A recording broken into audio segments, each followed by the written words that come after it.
Bonjour à tous et bienvenue dans le calculateur de coûts élégants. Dans cette vidéo, nous allons simplement montrer tous les différents éléments que vous pouvez ajouter à votre calculateur de coûts. Cela s'appellera donc un didacticiel vidéo sur les éléments. Je vais simplement créer un nouveau calculateur. Pour cet exemple, nous n'allons pas charger de modèle car nous allons simplement afficher les différents éléments à partir de 0.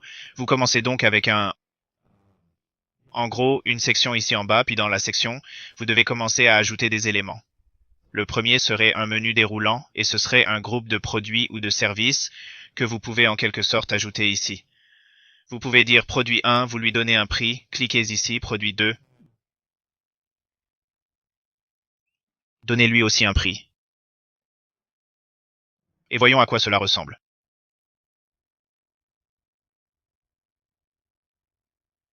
Donc c'est assez simple. Vous nommez quels sont les produits et vous donnez les options. Et puis la personne en sélectionne un ou deux et ce prix variera là-bas. J'aime bien ajouter le prix ici dans le nom afin que la personne sache combien cela va lui coûter lorsqu'elle clique dessus.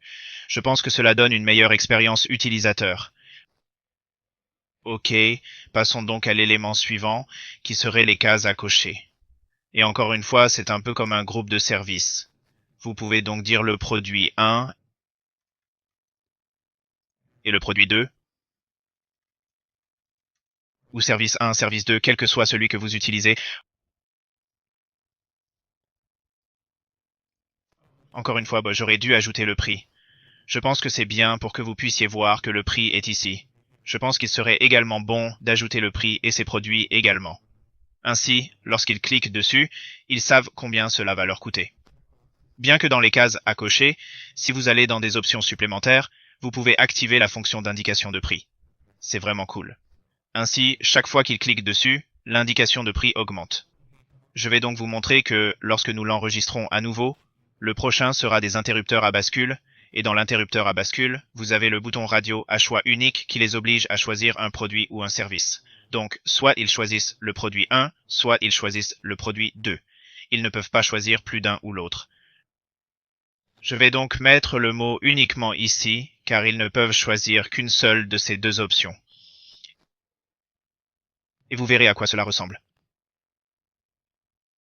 Alors, là encore, celui-là, vous êtes autorisé à en sélectionner plusieurs, et c'est la fonction de prix dont je vous parlais. Cela vous donne juste une petite idée de combien cela vous coûte. Et ici, vous ne pouvez choisir qu'un seul ou l'autre. C'est super simple de faire un A et un B entre différents styles, c'est pourquoi nous l'avons appelé Stylish Cost Calculator. Donc si vous voulez passer par exemple de ce type ici d'une animation à un cercle de cases à cocher animé, vous pouvez continuer et actualiser et voir à quoi cela ressemble. La première était cette petite case à cocher qui s'anime en quelque sorte lorsque vous cliquez dessus et celle-ci est plutôt une animation circulaire qui ressemble à un bouton radio mais ne se comporte pas comme un bouton radio car vous pouvez en sélectionner plusieurs, donc cela dépend vraiment de ce que vous recherchez. J'aime simplement ajouter le prix ici encore une fois, cela donne une meilleure expérience utilisateur je pense.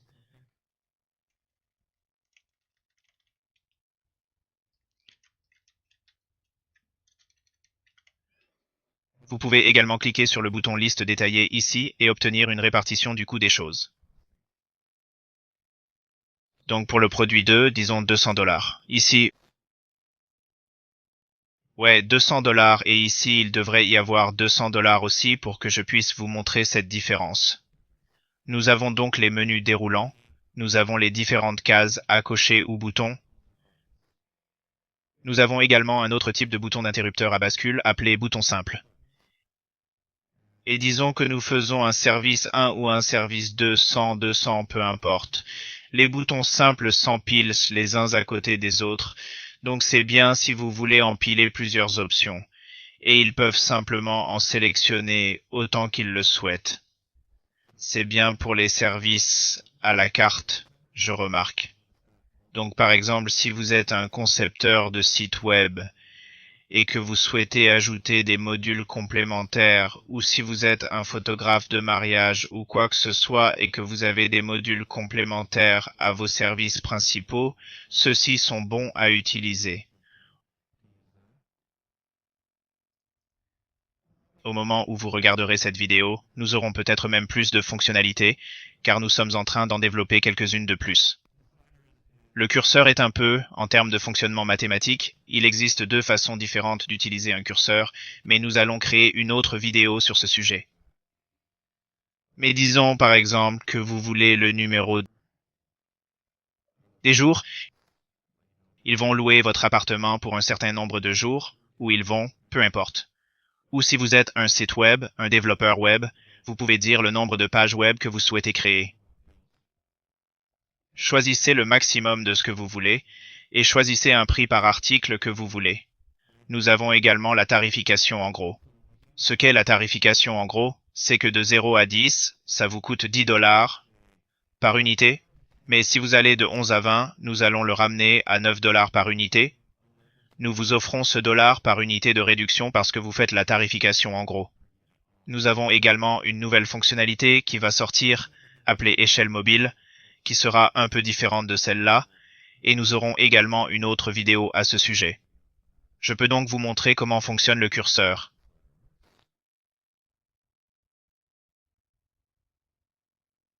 Ici, vous avez le nombre de jours. Parce que ce curseur est ajouté à cette sous-section, chacun de ces éléments ici va être multiplié par le curseur. Donc si c'est 100 $, cela devient 100 $ par article, c'est parce qu'ils sont liés. Si vous ne voulez pas les lier, il vous suffit de supprimer le curseur et de cliquer sur la nouvelle sous-section pour que cette nouvelle sous-section la conserve toujours dans la même section. Elle sera donc toujours dans ces lignes ici en bas. Ok, cela sépare simplement les mathématiques du curseur. Maintenant, vous prenez simplement ce nouveau curseur et dites que le nombre de jours de 1 à 100 est 1 $ chacun, et allons-y et actualisons cela. Et maintenant, pour ce curseur ici, il n'y a que 49. Si vous cliquez dessus, il additionne les 200 plus les 41. Donc il ne le multiplie pas, alors qu'ici il va multiplier ce nombre. Ce sont donc les deux façons différentes d'utiliser un curseur. Et comme vous pouvez le voir ici, parce qu'il se trouve dans la même sous-section, il est là, ils sont côte à côte, mais si vous deviez créer une nouvelle section ici en bas, pas une sous-section, et ajouter un curseur, vous obtiendrez un nouveau titre et une nouvelle description qui seront ajoutés au-dessus ici et juste là, donc c'est en quelque sorte la base de cela. Si nous ajoutons un autre élément, nous avons la zone de commentaires, c'est bien pour obtenir la saisie de l'utilisateur. Vous pouvez donc dire quel est votre nom. Et vous pouvez ajouter une autre zone de commentaires et dire quelle est votre adresse ou quelque chose comme ça. Nous collectons les informations sur le devis par email, mais elles ne sont pas intégrées à la facture. Si vous avez besoin de ces informations, vous devrez presque les leur demander 2 fois. Mais de cette façon, vous obtiendrez leur email ici et vous obtiendrez également leurs informations ici. Cela permet également à l'utilisateur de s'envoyer le devis par email à une adresse email distincte de celle qu'il souhaite recevoir dans son formulaire, car il achète peut-être un produit ou un service pour quelqu'un d'autre, ou peut-être pour le bureau, et il souhaite qu'il soit envoyé à son email personnel ou vice-versa. Un autre élément en plus de la zone de commentaires est la zone de quantité. La zone de saisie de quantité, ou également connue sous le nom de zone de saisie de nombre, est très similaire au curseur, mais elle se comporte un peu différemment. Elle multiplie simplement toute entrée par le prix. Donc si vous facturez 50 $ pour un nombre, supposons que pour chaque jour où quelqu'un loue votre voiture, vous souhaitez lui facturer 50 $ par jour. Vous pouvez dire le nombre de jours. Allons-y et rafraîchissons cela. Et maintenant, vous avez le nombre de jours. Vous en faites 100. Et maintenant, vous avez, désactivons les 100. Maintenant, vous avez, voyons ici.